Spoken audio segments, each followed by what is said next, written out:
Hey guys, Peter here from Netbooked. Today I'm reviewing the Lenovo IdeaPad S10-3s right here.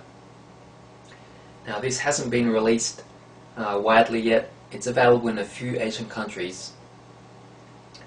Basically it's very similar to the S10-3, which is already out there. The chassis is pretty much identical, just you've got more rounded edges. And there are a few key differences compared to the S10-3. I'll get to the summary at the end. First, I'll just go over the pros and cons after giving you a tour of the machine. Alright, as I've just mentioned, the chassis is pretty much identical to the S10-3s, just rounded edges. It's not any thinner, as I've seen in a few news posts. And the battery sticks out a bit there, same as on S10-3. Difference is you've got flaps covering the ports, which you didn't get on the S10-3. The lid is now a glossy lid. This is the white model, and this is the only color available right now. And it picks up fingerprints, but being white, it's a little better than say a black lid. Anyway, let's have a look at the ports now. So on this side we've got the power, VGA. Under this flap here, there's the one USB flash card reader there. Notice the small air vent. On the other side, we've got flaps covering the audio jacks, two USBs. We've got the Wi-Fi switch there. Another flap covering the LAN port there, and the Kensington lock there.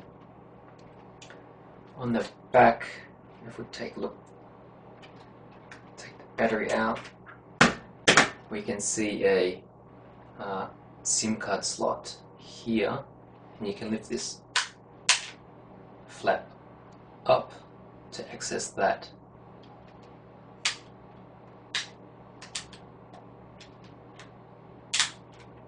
Okay, my model did not come with a 3G modem. If we take a look on the back here, we will see that there are no ports, no access ports, which is pretty shocking and very disappointing. On the inside, we've got power button on the screen here. On the other side, we've got a quick start button that launches the Instant On OS, and a recovery key button here. We've got the same identical layout to the S10-3 with a buttonless trackpad, full width keyboard, and the LED indicators on the left there. So, of course, glossy display, two microphones, and the webcam up there. So let's take a look at the pros now. Alright, first pro is the keyboard. Very wide keyboard. Chiclet keyboard, little to no flex. You'll be touch typing on that in no time. Very good keyboard.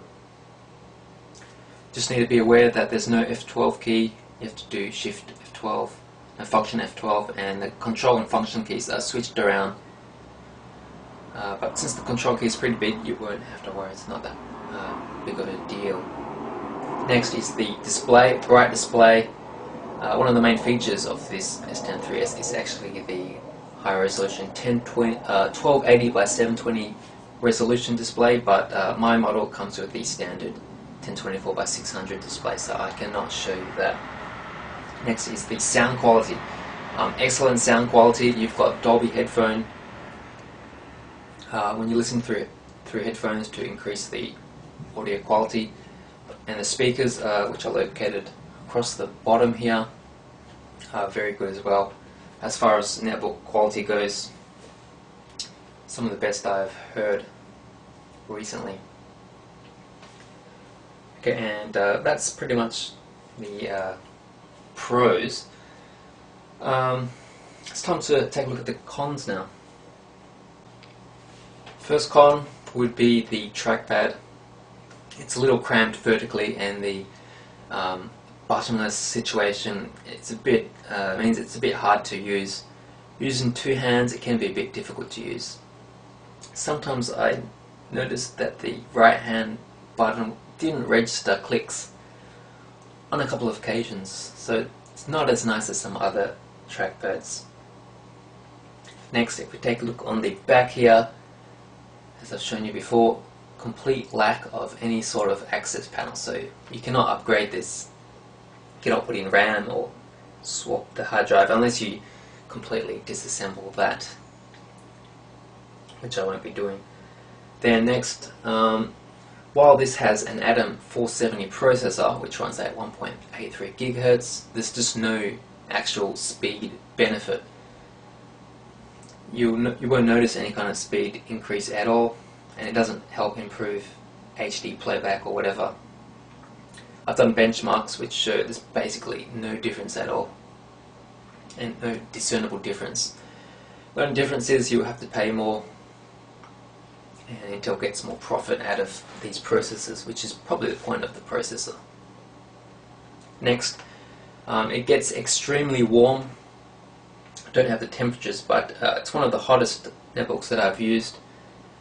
There's a air vent on the bottom here, as well as a small one here. And if you have it on the carpet or a soft surface, the bottom vent can get blocked up and it can heat up really quickly. And due to that heat, there's also noise. It's if you're watching a video or just stressing out the CPU, the noise can ramp up and it's very noticeable. I would say borderline bearable, but it's certainly not quiet. And if you have it on for a couple of hours, it can start to ramp up as well. So noise, compared to the S10-3, S10-3 is quiet. This is a little noisy. The other con would be the glossiness. Unlike the S10-3, you've got a glossy trackpad and trackpad and palm rest there, and a glossy lid as well. The S10-3 had a matte surface here and a matte lid, which didn't pick up fingerprints at all. And the last one is battery life. Compared to the S10-3, you get less battery life. I'm not sure how much battery life I'll get. I'll just pop it up on the screen here, but it's less than the S10-3. So those are the cons, and now I'll just give you a summary. So the Lenovo IdeaPad S10-3s is a pretty decent netbook if we compare it to other netbooks on the market. We've got an excellent sound, very wide keyboard, bright display. It's got a thin and slim design, decent battery life, which I'll point out on the screen since I can't remember right now. However, compared to the S10-3, it does fall short. You've got less battery life. You've got no access panels on the back. It's noisier, it's hotter. The material used is a bit cheaper. It's a glossy material, so it does fall short there. The reason why you'd want to get this netbook is because of the high resolution display, and if you like the design, and of course the keyboard. So design, keyboard, audio as well, but mainly you'd want to get this for the high resolution display. Of course I don't have that here. You can read my full review for more details, and you can ask questions in the comments section on YouTube here or on my website at netbooked.net. So thanks for watching. Peter here from Netbooked.